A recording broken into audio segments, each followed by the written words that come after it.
فاز فوزا عظيما আলহামদুলিল্লাহ আমরা সর্বপ্রথম আল্লাহ রাব্বুল আলামিনের দরবারে শুকরিয়া আদায় করি যিনি জুমার মতো এই পবিত্র দিনে আল্লাহর ঘর মসজিদে আসার এবং বসার তৌফিক দান করেছেন। সকলেই বলি আলহামদুলিল্লাহ। অতঃপর দুরূদ এবং সালাম প্রেরণ করি বিশ্বনবী মুহাম্মদুর রাসূলুল্লাহ সাল্লাল্লাহু আলাইহি ওয়াসাল্লামের প্রতি। সকলেই বলি সাল্লাল্লাহু আলাইহি ওয়াসাল্লাম। আজকের আলোচনার শুরুতেই সমবেদনা প্রকাশ করছি। মাইলস্টোনের যে ঘটনাটা আপনারা সবাই জানেন, ছোট ছোট অনেক বাচ্চা তারা মারা গেছে, দগ্ধ হয়েছে।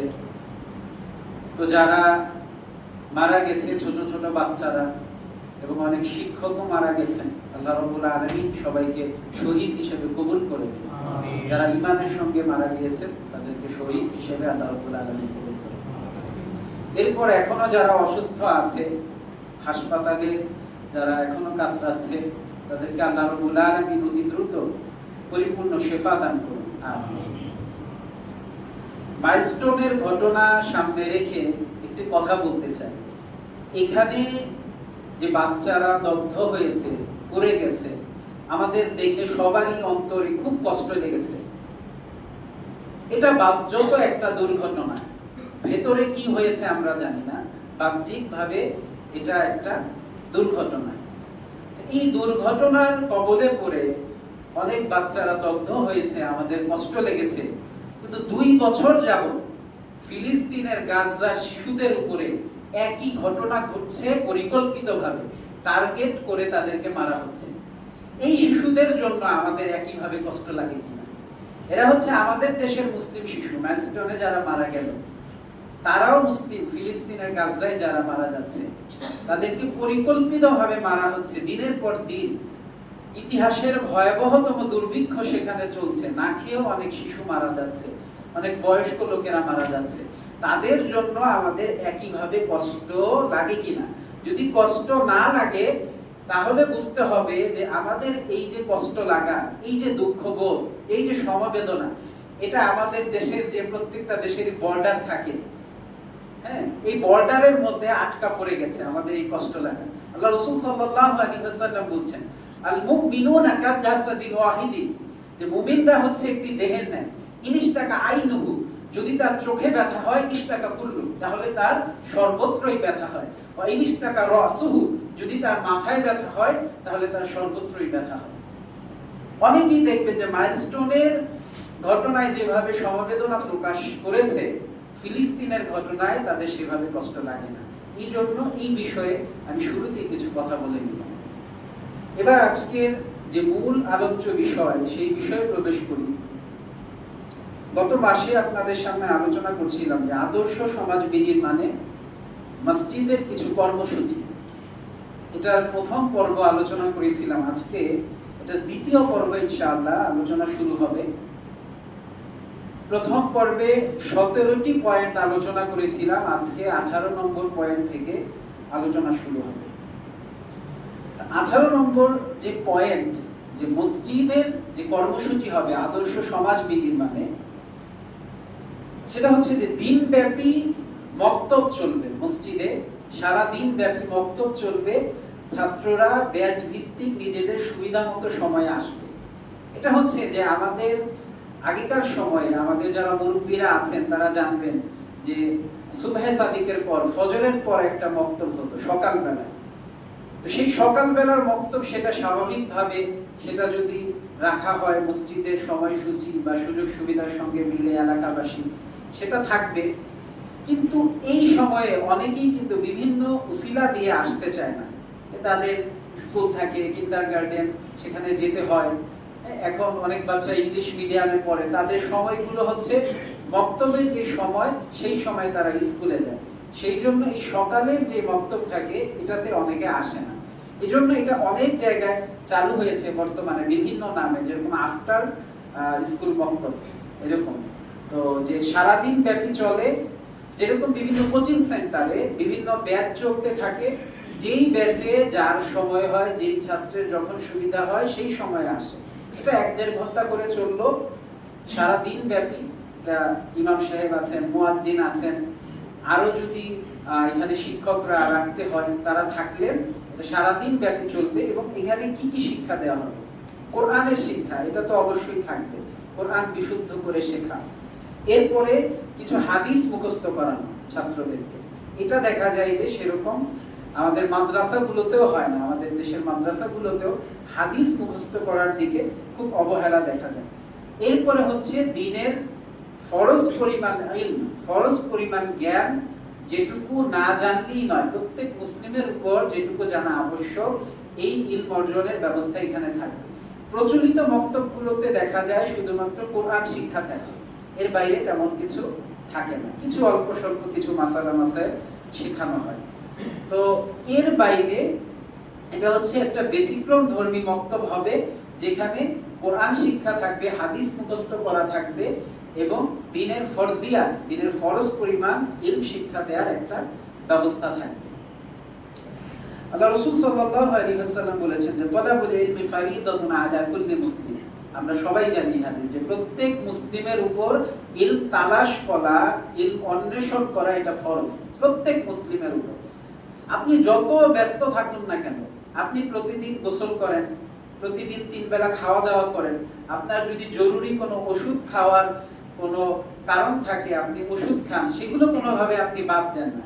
কিন্তু ইসলামের নির্দিষ্ট পরিমাণ ইলম আছে, যেটুকু না জানলেই নয়। একজন মুসলিমের দৈনন্দিন চলতে গেলে এই পরিমাণ ফরজ ইলম অর্জন করা বাধ্যতামূলক, এটা ফরজ। এই দিকে আমাদের কোনো নজর থাকে না, খেয়াল থাকে না। এটাকেও আপনার জীবনে আবশ্যক বানিয়ে নিতে হবে। আপনি প্রতিদিন না পারেন, সপ্তাহে কিছু সময় এই ফরজ পরিমাণ ইলম, এটা উচিত ছিল একেবারে ছোটবেলা থেকেই। আমরা তো বক্তব্যের কথা বলছি, ছোটবেলা থেকেই যারা ছোটবেলায় শিখতে পারেননি, এটা আলেমদের সঙ্গে বসে, এই বিষয়ে বিভিন্ন বই পুস্তক পাওয়া যায়, বা এই ধরনের বক্তব্যে বসে আমরা শিক্ষা নিতে পারি। এখানে আরেকটা বিষয় যেটা আগেও একদিন আলোচনা করেছিলাম, যে তলাবুল ইলম, ইলম তালাশ করা, ইলম অন্বেষণ করা, ইলম অর্জন করা, এটা আল্লাহ রাসূল সাল্লাল্লাহু আলাইহি ওয়াসাল্লাম বলেন। তিনি বলেছেন ইলম তালাশ করা, ইলম তালাশ করা আপনার উপর ফরজ। আপনি তালাশে থাকবেন, ইলম আল্লাহ রাব্বুল আলামিন ইনশাআল্লাহ দিয়ে দিবেন। আপনার সাধ্যের মধ্যে যেটুকু আছে আপনি চেষ্টা করবেন ইলম তালাশ করার জন্য। আরেকটি হাদিস আল্লাহ রাসূল সাল্লাল্লাহু আলাইহি ওয়াসাল্লাম বলেছেন, কোরআন শিক্ষার কথা যেহেতু বললাম, খুব প্রসিদ্ধ হাদিস, খায়রুকুম মান তাআল্লামাল কুরআনা ওয়া আল্লামা। তোমাদের মধ্যে সর্বোত্তম ব্যক্তি হচ্ছে ওই ব্যক্তি যে নিজে কোরআন শিক্ষা করে, আগে নিজে কোরআন শিখতে হবে এবং অপরকে শিক্ষা দেয়। 19 নম্বর যে পয়েন্টটা বলবো মসজিদের কর্মসূচি, সেটা হচ্ছে যে নিরক্ষরতা দূরীকরণে মসজিদেই প্রাথমিক পাঠদানের ব্যবস্থা রাখা। এটা একটা ব্যতিক্রম ধর্মী বিষয় মনে হতে পারে, যে মসজিদে বক্তব্য তো থাকবে, ছোট ছোট বাচ্চারা তারা বক্তব্যে আসবে তাদের সুবিধা মতো সময়, যখন যে পারে। এর বাহিরে আরো অনেক বাচ্চা আছে যাদের আসলে স্কুলে যাওয়ার মতো সামর্থ্য নাই, তাদের বাবা মাদের সামর্থ্য নাই যে সন্তানকে স্কুলে দিবে। অনেকে আছে পথ শিশু, এদের বক্তব্যে তো সে ইসলামের সরাসরি যে হুকুম আহকাম শরিয়া এই সম্পর্কে সে জ্ঞান অর্জন করলো। এর বাইরে যে জেনারেল যে সাবজেক্টগুলো আছে, বাংলা, ইংরেজি, অঙ্ক, এগুলো শিক্ষাদানের ব্যবস্থা মসজিদের মধ্যে থাকতে পারে। আমার একজন শিক্ষক নুরুজ্জামান ফিরোজ স্যার, উনি পথ শিশুদেরকে শেখাতেন। পথ শিশুদেরকে, ছোট ছোট বাচ্চাদেরকে, এটা যদিও মসজিদ ভিত্তিক উদ্যোগ ছিল না, আমি শেখার জন্য বলছি, তিনি পথ শিশুদেরকে সপ্তাহে 2 দিন, শুক্রবার এবং শনিবার, তিনি পথ শিশুদেরকে নিয়ে বসতেন এবং তাদেরকে বাংলা, ইংরেজি, অঙ্ক, যে জেনারেল যে সাবজেক্টগুলো, যেগুলো না জানলেই নয়। অনেক সাবজেক্ট আছে যেগুলো সেইভাবে প্রয়োজনীয় না, কিন্তু মোটামুটি পরের ক্লাসে যাওয়ার জন্য সহজভাবে, বলতে গেলে একটা ছাত্র সে ক্লাস 2 তে পড়ছে, ক্লাস 3 তে সে মোটামুটি ভাবে পার হয়ে যেতে পারবে, এই পরিমাণ বাংলা, ইংরেজি, অঙ্ক, যে জেনারেল যে সাবজেক্টগুলো আছে এগুলো তিনি শেখাতেন। এবং তার ছাত্ররা এইভাবে, পথ শিশু যারা, তারা দেখা যায় যে তারা তাদের পেটের দায়েও কাজ করতে হয়, আবার তারা পড়াশোনা করবে কখন, তাদের পড়াশোনা করার মতো টাকাও থাকে না, সময়ও থাকে না। তো তিনি মাত্র 2 দিন শেখাতেন, তার ছাত্ররা শিখতে শিখতে অনেক ইউনিভার্সিটি লেভেলে পৌঁছে গেছে। এবং অনেকে দেশের বড় বড় পর্যায়ে, প্রশাসনের বড় বড় জায়গায়, বিসিএস ক্যাডার, বিভিন্ন জায়গায় তারা গেছে। তো এটা একটা বিষয় যে তাদের যে এই ধরনের যারা শিশু থাকবে তাদেরকে মসজিদের মধ্যেই দিনের ফরজিয়াত, এটা তো তারা 1 ঘন্টা এই ছাত্ররাও এরাও সময় দিবে। আবার হচ্ছে সাধারণ যে সাবজেক্টগুলো এগুলো শেখার জন্য সপ্তাহে সুনির্দিষ্ট কিছু দিন বা প্রতিদিন অল্প করে কিছু সময় তাদেরকে শেখানো হবে। রাসূলুল্লাহ সাল্লাল্লাহু আলাইহি ওয়াসাল্লামের জীবনে একটা ঘটনা বলি। আমাদের মনে প্রশ্ন আসতে পারে যে ইসলামের শিক্ষা এটা মসজিদে হবে, যে জেনারেল যে সাবজেক্টগুলো এগুলো মসজিদে নিয়ে আসতেছি, এটা কিরকম হচ্ছে? বদর যুদ্ধের একটি ঘটনা, যে বদর যুদ্ধে কাফেরদের মধ্যে যারা বন্দী হয়েছিল কুরাইশদের মধ্যে, তো এদের অনেকে যাদের টাকা পয়সা ছিল তারা মুক্তিপণের মাধ্যমে মুক্ত হয়ে যাচ্ছিল। কিছু মানুষ ছিল তাদের মুক্ত হওয়ার মতো কোনো অর্থকরী কোনো কিছু ছিল না। তো নবী সাল্লাল্লাহু আলাইহি ওয়াসাল্লাম তাদের জন্য তাদের মুক্তিপণ হিসেবে নির্ধারণ করলেন যে মদিনার আনসারী সাহাবী যারা ছিল, স্থানীয় যারা সাহাবী, তাদের সন্তানদেরকে এই যারা বন্দী হয়েছে, যাদের টাকা পয়সা নেই মুক্তি হওয়ার মতো, তাদের নির্ধারণ করে দিয়েছেন যে তোমরা যদি মুক্ত হতে চাও তাহলে এই আনসারী সাহাবীদের তোমরা লেখাপড়া শেখাবে।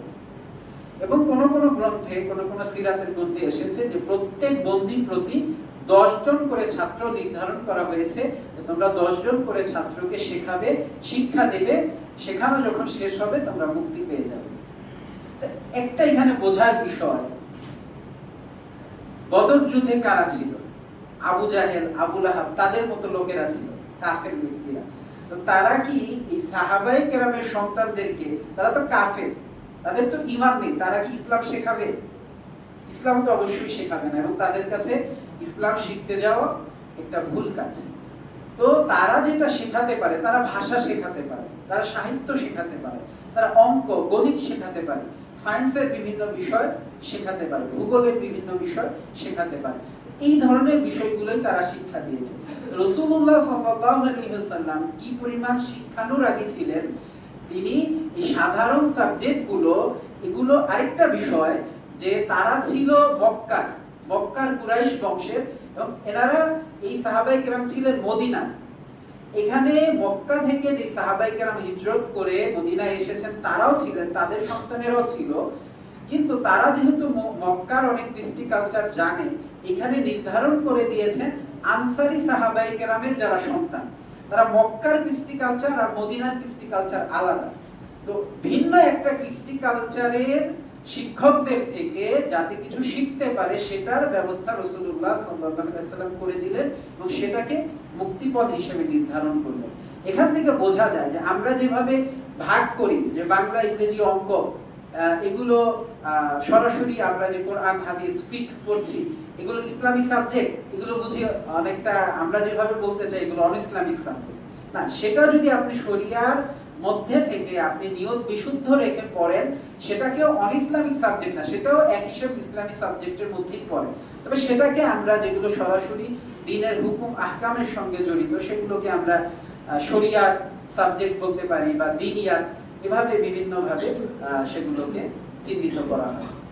আরেকটা বিষয়, আল্লাহ রাসূল সাল্লাল্লাহু আলাইহি ওয়াসাল্লামের একটি হাদিস, ইদা মাতাল ইনসানু, যখন মানুষ মারা যায়, ইনকাতা আনহু আমালু, তখন তার সকল আমলের রাস্তা বন্ধ হয়ে যায়, ইল্লা মিন সালাসা, যে 3টি কাজ ব্যতীত। এর মধ্যে প্রথমটি রাসূলুল্লাহ সাল্লাল্লাহু আলাইহি ওয়াসাল্লাম বলেছেন যে এমন ইলমুন, প্রথমে বলেছেন সাদাকায়ে জারিয়ার কথা, এরপরে বলেছেন ইলমুন ইউনতাফাউ বিহি, যে এমন ইলম, এমন জ্ঞান যা উপকৃত করে, যা উপকার করে। এখানে শরিয়ার জ্ঞানের কথা বলা হয়নি, সরাসরি দ্বীনি যে সাবজেক্টগুলো, দ্বীনি যে এগুলোর কথা বলা হয়নি। উপকারী যে কোনো জ্ঞান কেউ যদি কাউকে শিখিয়ে যায়, সে যদি মারাও যায়, কবরেও যদি চলে যায়, এবং সেটা মানুষের উপকার করে, যতদিন মানুষকে উপকার করবে সে কবরে বসে সওয়াব লাভ করতে পারে। এখন একজন শিক্ষক যদি তিনি বাংলাও শেখান, তিনি যদি অঙ্ক শেখান, তিনি যদি নিয়ত বিশুদ্ধ রাখেন, সেই জ্ঞানটা যদি অপর আরেকজনের উপকার করে, তাহলে তিনিও কবরে বসে বসে সওয়াব লাভ করবেন। এরপরে যে 20 নম্বরে যে পয়েন্টটা বলবো সেটা হচ্ছে যে মসজিদে ছোটদের নিয়ে গল্পের আসর করা, ইসলামী গল্পের আসর। নবী রাসূলদের বিভিন্ন ঘটনা আছে, এগুলো আমরা আমাদের যারা ছোট বাচ্চা আছে তাদেরকে শোনাতে পারি। একটা তো বললাম যে বক্তব্য চলবে, এরপর যাদের সামর্থ্য নেই, স্কুলে যাওয়ার সামর্থ্য নেই, তাদেরকে জেনারেল সাবজেক্টগুলো শেখানো হবে। আরেকটা আলাদা চ্যাপ্টার থাকবে, এটা বক্তব্যের সময়ের ভেতরে হতে পারে বা আলাদা একটা সময় হতে পারে, যে বিভিন্ন নবী রাসূলদের যে বিভিন্ন ঘটনা কোরআনে বর্ণিত হয়েছে, হাদিসে বর্ণিত হয়েছে, এর বাইরেও কোরআনে অনেক ঘটনা আছে, হাদিসে অনেক ঘটনা আছে। এই ঘটনাগুলো আমাদের বাচ্চাদেরকে আমরা শোনাতে পারি, এখান থেকে যে শিক্ষা সেগুলো তাদেরকে নেয়ার ব্যবস্থা করতে পারি। কোরআনে ইউসুফ আলাইহিস সালামের ঘটনা বর্ণিত হয়েছে। আল্লাহ রাব্বুল আলামিন ইউসুফ আলাইহিস সালামের ঘটনাকে বলছেন আহসানাল কসাস, সবচাইতে সুন্দর কিচ্ছা, সবচাইতে সুন্দর ঘটনা, গল্প। আমরা গল্প শুনলেই একটা আমাদের ভিতর নেতিবাচক মনোভাব অনেকের চলে আসে, কিন্তু কোরআনে আল্লাহ রাব্বুল আলামিন কিচ্ছা বলছেন, অনেক ঘটনা আল্লাহ রাব্বুল আলামিন কোরআনের মধ্যে দিয়ে দিয়েছেন, হাদিসের মধ্যে দিয়ে দিয়েছেন। এবং আমাদের সাহাবায়ে কেরামদের অনেক ঘটনা আছে, সালাফে সালেহিনদের অনেক ঘটনা আছে, এগুলো আমরা আমাদের বাচ্চাদেরকে শোনাতে পারি। রাসূল সাল্লাল্লাহু আলাইহি ওয়াসাল্লাম বলেছেন কুল্লু মাউলুদিন ইউলাদু আলাল ফিতরা, যে প্রত্যেক ভূমিষ্ঠ, প্রত্যেক জন্ম নেয়া শিশুই জন্মগ্রহণ করে ফিতরাতের উপরে। ফিতরাত হচ্ছে স্বাভাবিক নেচার, প্রকৃতিগতভাবে যেটা ভেতরে থাকে, জন্ম নেওয়ার সময় তার ভেতরে এটা থাকে। সে জানে যে আল্লাহ এক, আল্লাহ একজন, আমার একজন সৃষ্টিকর্তা আছে, এই বিষয়গুলো তার ভেতরে থাকে। এরপরে রাসূলুল্লাহ সাল্লাল্লাহু আলাইহি ওয়াসাল্লাম বলেন ফিতরাত দিয়ে সে জন্মগ্রহণ করে, কিন্তু এরপরে যেটা হয় যে ফাআবাওয়াহু ইউহাইদানি, যে তার পিতামাতা তাকে ইহুদি বানিয়ে দেয়। পিতামাতা যদি ইহুদি হয় তাকে ইহুদি হিসেবে বড় করে, আর ইউনাসসিরানিহি, যদি তার পিতামাতা খ্রিস্টান হয় তাহলে তাকে খ্রিস্টান হিসেবে বড় করে, আর ইমাজ্জিসানিহি, এবং তার পিতামাতা যদি অগ্নি পূজক হয় তাহলে তাকে অগ্নি পূজক করে গড়ে তোলে। এরপর রাসূলুল্লাহ সাল্লাল্লাহু আলাইহি ওয়াসাল্লাম বলছেন কামাসালিল বাহিমা, যেভাবে একটা চতুষ্পদ জন্তু, তুনতাজুল বাহিমা, একটা চতুষ্পদ জন্তুকেই জন্ম দেয়, হাল তারা ফিহা জাদা, তোমরা কি তার মধ্যে এমন অবস্থা দেখতে পাও যে তার কান কাটা? তার সে যেই পশু থেকে জন্মগ্রহণ করেছে, গরুর বাছুর, দেখতে সেই গরুর বাছুরের মতোই হয়। ছাগলের সে যে বাচ্চা জন্ম দেয় সেটা দেখতে ছাগলের বাচ্চার মতোই হয়, তার মধ্যে কান কাটা। তার যেই ছাগল থেকে বা যে গরু থেকে জন্মগ্রহণ করেছে তার যদি কান কাটা না থাকে তাহলে সে সেরকম হয় না, স্বাভাবিকভাবে সে জন্মগ্রহণ করে। ঠিক তেমনই আল্লাহ রাসূল সাল্লাল্লাহু আলাইহি ওয়াসাল্লাম ফিতরাতের উদাহরণ বুঝাইতে চাইলেন, যে যার পিতামাতা যেরকম সে সেভাবেই গড়ে ওঠে। এখান থেকে শেখার বিষয় হচ্ছে আমাদের সন্তানদেরকে যদি আমরা ফিতরাতের উপর রাখতে চাই, যদি তার পিতামাতা খ্রিস্টান হয়, ইহুদি হয়, সে খ্রিস্টান ইহুদি হয়ে যাচ্ছে, আমি যদি প্রকৃত মুসলিম হই, আদর্শবান মুসলিম হই, আমার সন্তানকেও যদি সেভাবে গড়ে তুলি, সে সেভাবেই গড়ে উঠবে।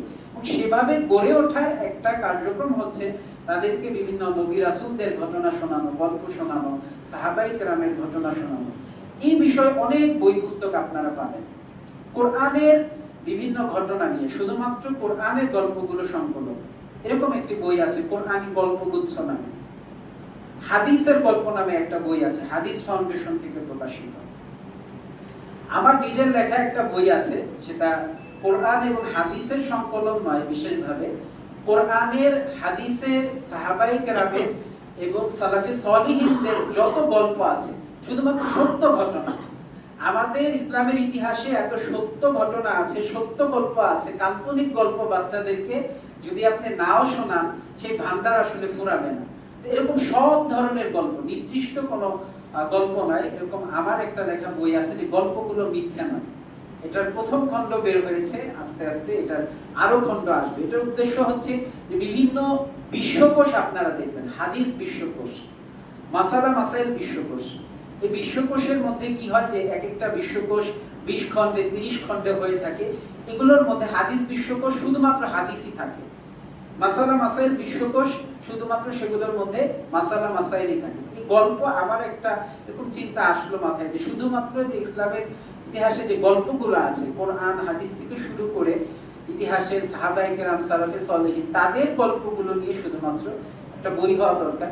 এবং এগুলো বড়রাও পড়তে পারে এবং বাচ্চাদের কথা মাথায় রেখে বইগুলোর মধ্যে বিভিন্ন ছবি দেয়া আছে, তারা যেভাবে আকৃষ্ট হয়। এবং এখন বর্তমানে বাচ্চাদের অনেক বই আছে যেগুলোর মধ্যে ছবি থাকে, তারা আকৃষ্ট হবে। এটা মসজিদে একটা সুনির্দিষ্ট বই থেকেও পড়ানো হতে পারে, বইয়ের নাম বললাম, উদ্দেশ্য হচ্ছে বই থেকেও পড়ানো হতে পারে।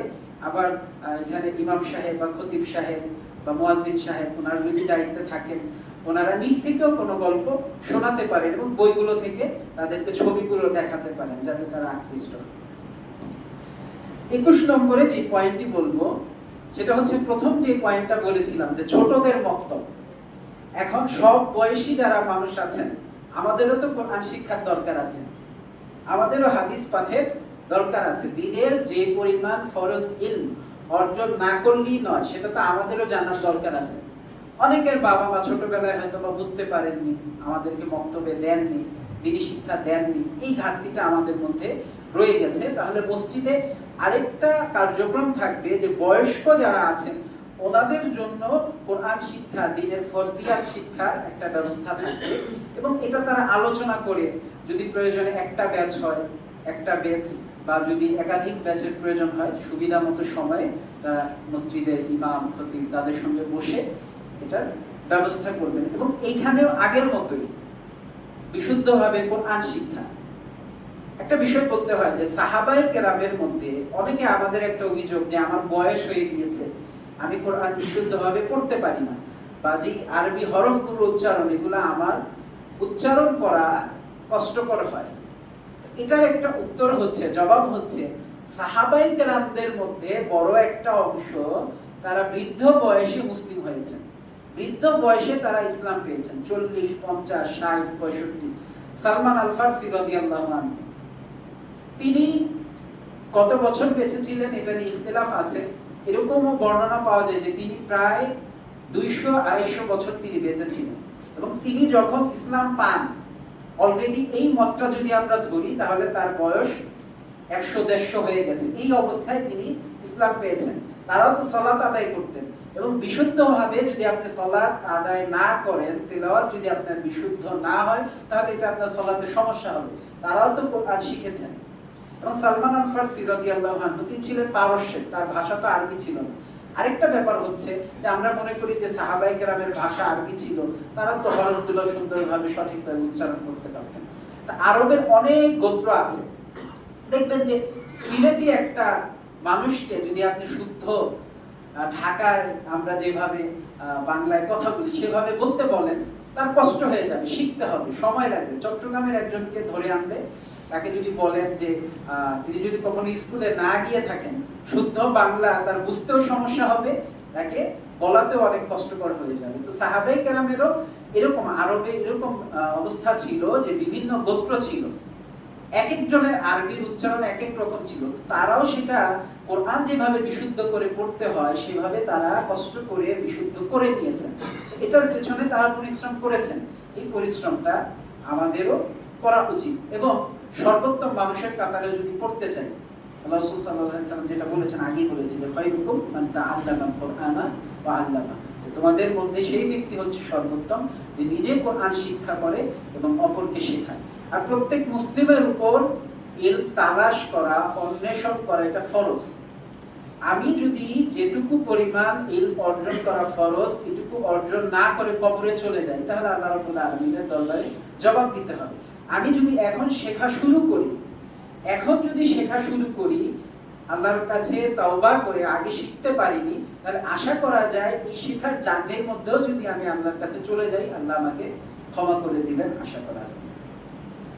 এরপরে 22 নম্বরে যে পয়েন্টটা বলবো সেটা হচ্ছে যে মসজিদে আকীদা, তাফসীর, হাদিস, সিরাত, এই ধরনের যে বিভিন্ন বিষয়গুলো, এগুলোর দর্সের ব্যবস্থা থাকবে। আকীদার উপরে দর্স হবে। একটা তো হচ্ছে যে বক্তব্য চলবে, নিরক্ষরতা দূরীকরণে সাধারণ যে পাঠদানের ব্যবস্থা থাকবে, গল্পের আসর থাকবে, যারা আমাদের বয়স্ক যারা আছেন মুরব্বী, ওনাদের শেখার একটা ব্যবস্থা থাকবে। আরেকটা থাকবে উন্মুক্ত দর্স, হালাকা হয়, দিনী মজলিস হয়, আপনাদের এখানেও হয়, এরকম বিভিন্ন বিষয়ের উপর ধারাবাহিকভাবে উন্মুক্ত আকীদার উপরে থাকবে, তাফসীরের উপরে থাকবে, কোরআনের তাফসীরের উপরে, হাদিসের উপরে থাকবে, সিরাতের উপরে থাকবে। আল্লাহ রাব্বুল আলামিন কোরআনে বলছেন, ফা'লাম আন্নাহু লা ইলাহা ইল্লাল্লাহ, তোমরা জেনে নাও, তোমরা ইলম অর্জন করো যে আল্লাহ ছাড়া সত্য কোনো মাবুদ নেই, আল্লাহ ছাড়া সত্য কোনো উপাস্য নেই, আল্লাহ ছাড়া অন্য এমন কেউ নেই যিনি প্রকৃত ইবাদত পাওয়ার যোগ্য। লা ইলাহা ইল্লাল্লাহ ইলম অর্জন করো, অর্থাৎ এখানে আকীদার কথাটা চলে আসে। আকীদার গুরুত্ব বোঝাতে গিয়ে আমি আয়াতটা নিয়ে আসলাম। আকীদার দর্সের ব্যবস্থা থাকবে। এরপরে তাফসীর, এটা ধারাবাহিকভাবে বিভিন্ন মসজিদে এরকম আছে যে ইমাম সাহেব 10 বছর 15 বছর ধরে, আল্লাহ রাব্বুল আলামিন তো আমাদেরকে সময় দিয়েছেন, ধীরে ধীরে তাফসীর চলছে কোরআনের 10 বছর ধরে। সূরা বাকারা থেকে, সূরা ফাতিহা থেকে শুরু হয়েছে, সূরা বাকারা হয়ে সূরা নাস পর্যন্ত 10-15 বছর ধরে তাফসীর চলছে ধারাবাহিকভাবে প্রত্যেক সপ্তাহে। এই ধরনের উন্মুক্ত দার্সের ব্যবস্থা থাকতে পারে, হাদিসের দর্সের ব্যবস্থা থাকতে পারে। এই বিষয়ে যে আয়াতটি আমরা বলতে পারি, আল্লাহ রাব্বুল আলামিন কোরআনে বলছেন, লাকাদ মান্নাল্লাহু আলাল মুমিনিন, অবশ্যই অবশ্যই আল্লাহ মুমিনদের উপর অনুগ্রহ করেছেন, দয়া করেছেন। কি দয়া করেছেন? ইয বাআসা ফীহিম রাসূলাম মিন আনফুসিহিম, যে তিনি তাদেরকে, তাদের মাঝে রাসূল প্রেরণ করেছেন তাদের নিজেদের মধ্য থেকে, তাদের নিজেদের ভেতর থেকে বাছাই করে একজন রাসূল পাঠিয়েছেন। এটা হচ্ছে আল্লাহ রাব্বুল আলামিনের দয়া, অনুগ্রহ মুমিনদের প্রতি। অর্থাৎ সাহাবায়ে কেরাম যেই অঞ্চলের ছিলেন, যেই জায়গার ছিলেন, সেখান থেকেই একজন রাসূলকে তাদের জন্য নির্বাচন করা হয়েছে। এটা আল্লাহ রাব্বুল আলামিন একটা দয়া করছেন। এটা কেন দয়া? এখানে মসজিদে যদি আজকে ধরেন জুমার পরে কোন একটা বিশেষ ঘোষণা হয়, একটা অপরিচিত মানুষ এসে যদি একটা ঘোষণা দেয়, তিনি ধরেন ঢাকার বাহির থেকে কোথাও থেকে আসলেন, তাকে আপনারা কেউ চেনেন না, একটা গুরুত্বপূর্ণ বিষয়ে তিনি নোটিশ করলেন, কথা বললেন। সে একই বিষয়ে যদি আমাদের ইমাম সাহেব বলেন, কিন্তু আপনাদের কাছের মানুষ, আপনাদের পরিচিত মানুষ বা আপনাদের এলাকার কোনো মুসল্লি এই বিষয়ে কথা বললেন, তাহলে সেটা যেভাবে টাচ করবে, অপরিচিত একজন মানুষ এসে কথা বললে, আপনাকে কোনো বিষয়ে আহ্বান করলে, দাওয়াত দিলে, সেটা সেইভাবে আপনাকে আকর্ষণ করবে না। রাসূলুল্লাহ সাল্লাল্লাহু আলাইহি ওয়াসাল্লাম ছিলেন তাদের স্বগোত্রীয়, সাহাবায়ে কেরামের স্বগোত্রীয় ছিলেন। এটা হচ্ছে একটা দয়া। এই জন্য প্রত্যেক নবী রাসূলের একটা সুন্নাত যে তারা তাদের স্বগোত্রের মধ্যে, নিজেদের জাতির মধ্যে তারা প্রথম দাওয়াত দিয়েছেন। এবং মুহাম্মদ রাসূলুল্লাহ সাল্লাল্লাহু আলাইহি ওয়াসাল্লাম, তার সঙ্গে অন্য নবীদের একটা পার্থক্য হচ্ছে, তারা শুধুমাত্র স্বগোত্রের মধ্যে, নিজের জাতির মধ্যেই দাওয়াত দিয়েছিলেন। রাসূলুল্লাহ সাল্লাল্লাহু আলাইহি ওয়াসাল্লাম তিনি যেহেতু পুরো বিশ্বের জন্য নবী এবং রাসূল হিসেবে এসেছেন, তার দাওয়াত সব জায়গায় ছড়িয়ে গেছে, কিন্তু তিনি প্রথম এসেছিলেন কিন্তু নিজের জাতির মধ্যে। এবং এই জন্য ওলামায়ে কেরাম বলেন যে নির্দিষ্ট একটা জাতির মধ্যে, নির্দিষ্ট একটা কওমের মধ্যে, নির্দিষ্ট একটা এলাকার মধ্যে ওই পরিমাণ আলেম থাকা, সেটা যদি একজনে সেটা কভার হয়, একজন বা দুইজন, প্রয়োজন পরিমাণ আলেম থাকা, আলেম রাখার ব্যবস্থা করা ওই এলাকার উপরে, ওই কওমের উপরে, এটা ফরজ, এটা আবশ্যকীয়। যেটা বলছিলাম যে রাসূলুল্লাহ সাল্লাল্লাহু আলাইহি ওয়াসাল্লামকে নির্বাচন করা হয়েছে নিজের জাতির মধ্য থেকে, স্বগোত্রের মধ্য থেকে।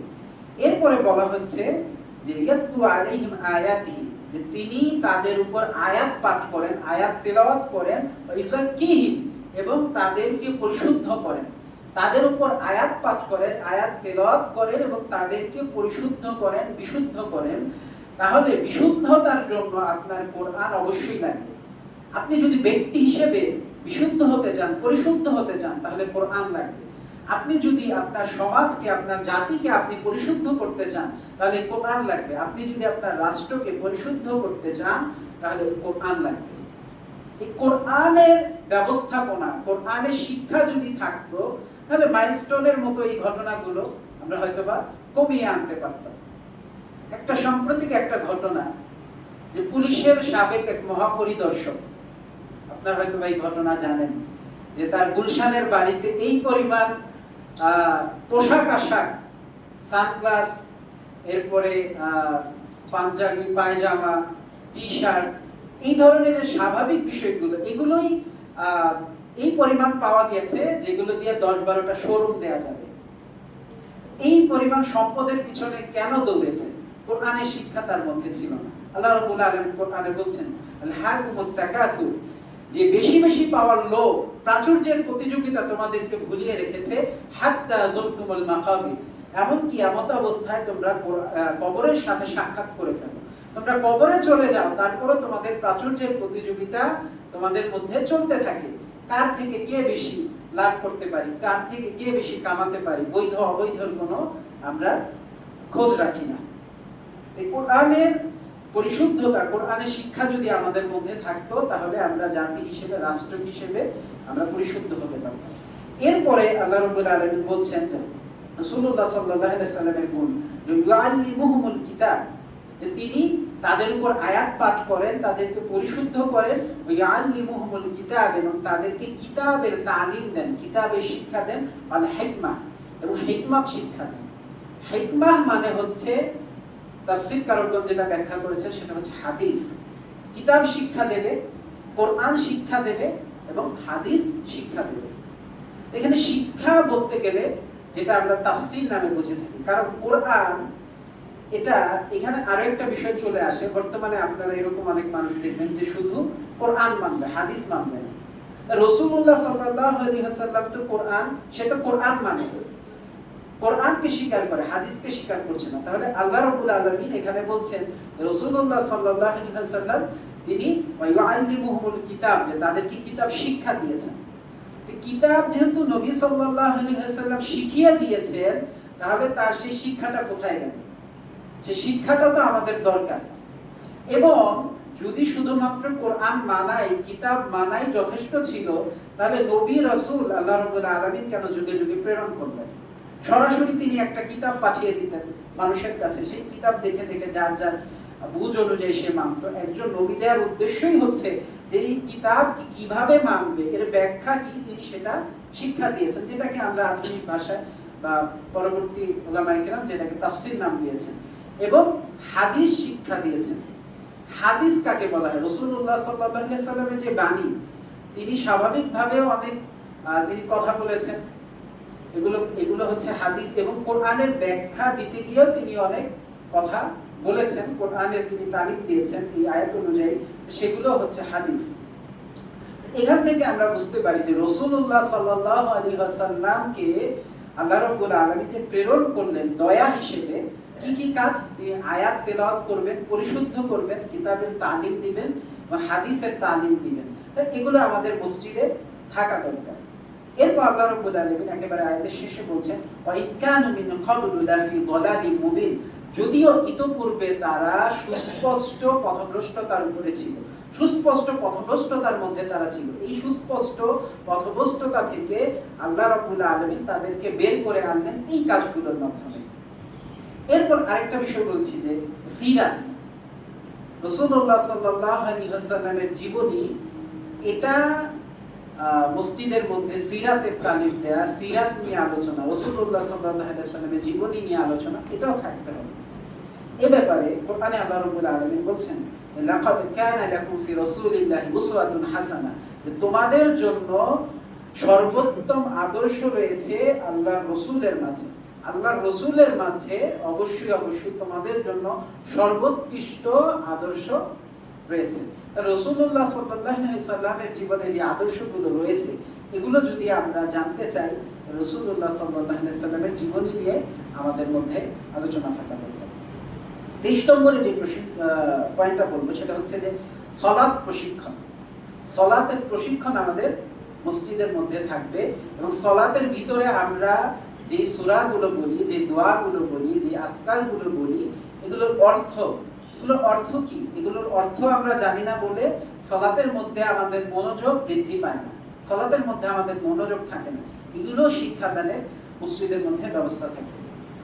একজন সাহাবী আব্দুল্লাহ ইবনে মাসউদ রাদিয়াল্লাহু আনহু, তিনি একদিন বলছেন তার শিষ্যদেরকে, যারা তাবী ছিলেন তাদেরকে বলছেন, আলা উসাল্লি বিকুম সালাত রাসূলিল্লাহ সাল্লাল্লাহু আলাইহি ওয়াসাল্লাম, আমি কি তোমাদেরকে আল্লাহ রাসূল সাল্লাল্লাহু আলাইহি ওয়াসাল্লামের সালাত শিখিয়ে দেব না? আল্লাহ রাসূল সাল্লাল্লাহু আলাইহি ওয়াসাল্লাম কিভাবে সালাত আদায় করেছেন, এটা কি আমি তোমাদেরকে শিখিয়ে দিব না? ফাসাল্লা, এরপর তিনি সালাত আদায় করে দেখালেন।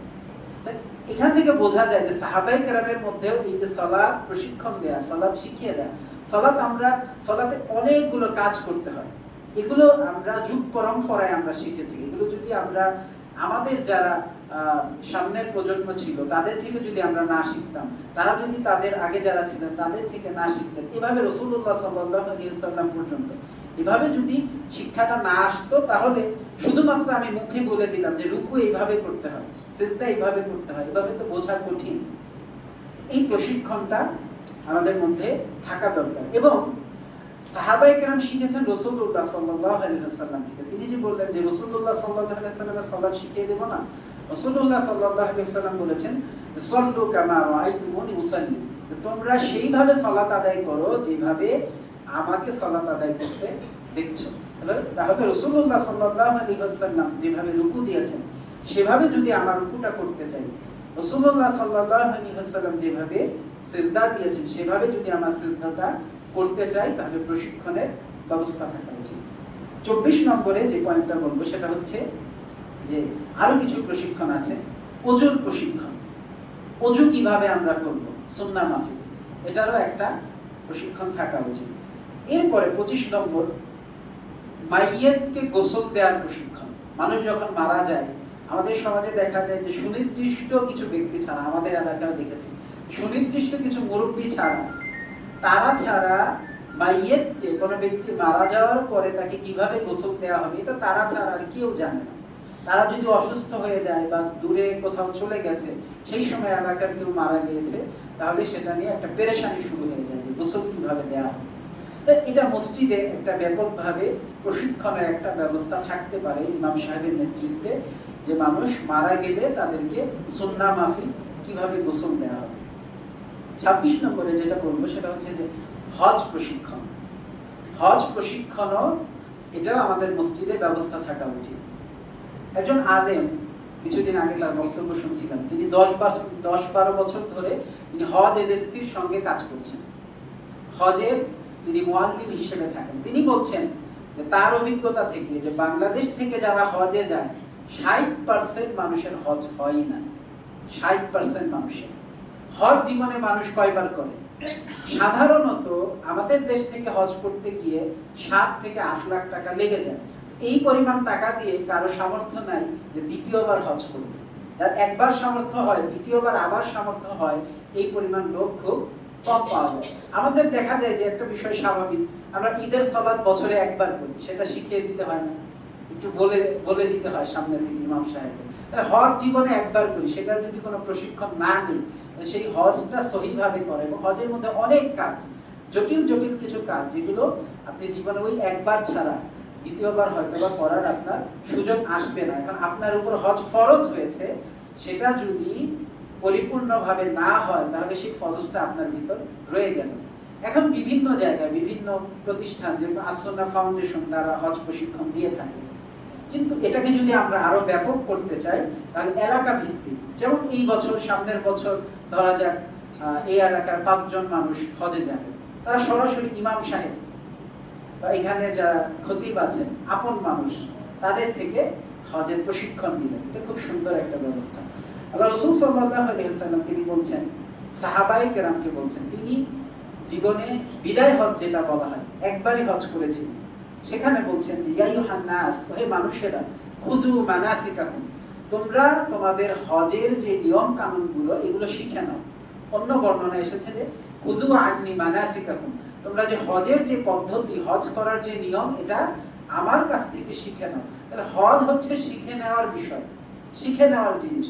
সাহাবায়ে কেরাম রাসূলুল্লাহ সাল্লাল্লাহু আলাইহি ওয়াসাল্লামকে দেখে দেখে তারা এই হজের শিক্ষা নিয়েছেন। 27 নম্বরে যে পয়েন্টটা আলোচনা করব সেটা হচ্ছে যে বিবাহ, তালাক ও বৈবাহিক জীবনের উপরে মসজিদে কর্মশালা হবে। বিবাহ হচ্ছে দিনের অর্ধেক। বিবাহকে হাদিসে দিনের নিছুত দিন বলা হয়েছে। এবং আল্লাহ রাসূল সাল্লাল্লাহু আলাইহি ওয়াসাল্লাম হাদিসে বলেছেন, খায়রুকুম খায়রুকুম লিআহলিহি, তোমাদের মধ্যে সর্বোত্তম ব্যক্তি হচ্ছে ওই ব্যক্তি যে তার পরিবারের নিকট উত্তম। যে তার স্ত্রীর নিকট উত্তম, যে তার সন্তানদের নিকট উত্তম, ওয়া আনা খায়রুকুম লি আহলি, এবং আমি আমার পরিবারের নিকট উত্তম। আমি যদি উত্তম মানুষ হতে চাই, বৈবাহিক জীবন মানুষের জীবনের বড় একটা চ্যাপ্টার। এটা আমরা কিভাবে কোরআন হাদিস অনুযায়ী, সুন্নাহ অনুযায়ী, রাসূলুল্লাহ সাল্লাল্লাহু আলাইহি ওয়াসাল্লামের সিরাত অনুযায়ী বৈবাহিক জীবন আমরা কাটাবো, এটা বোঝার জন্য আমাদের এরকম কর্মশালা মসজিদে হওয়া দরকার। দেখা যায় যে তালাকের ক্ষেত্রে, বিশেষ করে তালাকের কথা বলেছি, আমাদের ঢাকা শহরে বর্তমানে অনেক তালাক হচ্ছে। আপনাদের এলাকায় আপনারা অ্যানালাইসিস করবেন, যারা মুরব্বী আছেন, যে 20-30 বছর আগে আপনারা এত তালাকের ঘটনা শুনেছেন কিনা। এখন আশেপাশে তাকালি আপনাদের আত্মীয় স্বজনের ভিতরেই আপনারা 2-4টা তালাকের ঘটনা পেয়ে যাবেন।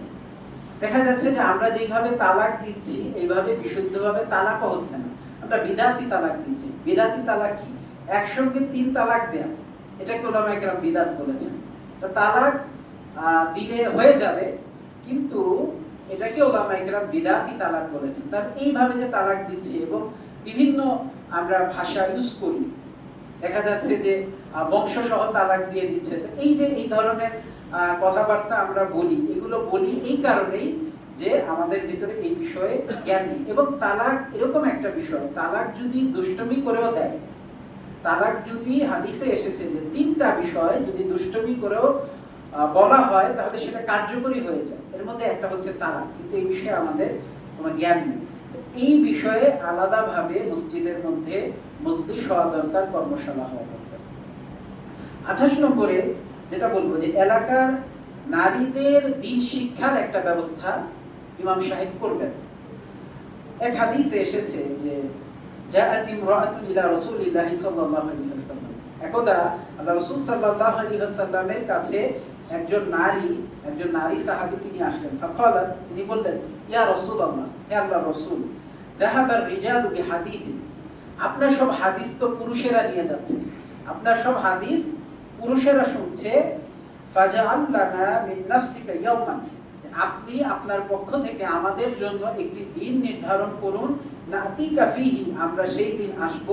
তুআল্লিমুনা মিম্মা আল্লামাকাল্লাহ, যে আমাদেরকে আপনি সেই বিষয়ে শিক্ষা দিবেন, আল্লাহ আপনাকে যে বিষয়ে শিক্ষা দিয়েছেন। ফাকালা, রাসূলুল্লাহ সাল্লাল্লাহু আলাইহি ওয়াসাল্লাম বললেন, ইজতামিনা ফি ইয়াউমিন কাযা ওয়া কাযা, যে তোমরা অমুক অমুক দিন তোমরা আসো, একত্রিত হও, ফি মাকানিন কাযা ওয়া কাযা, অমুক অমুক জায়গায়।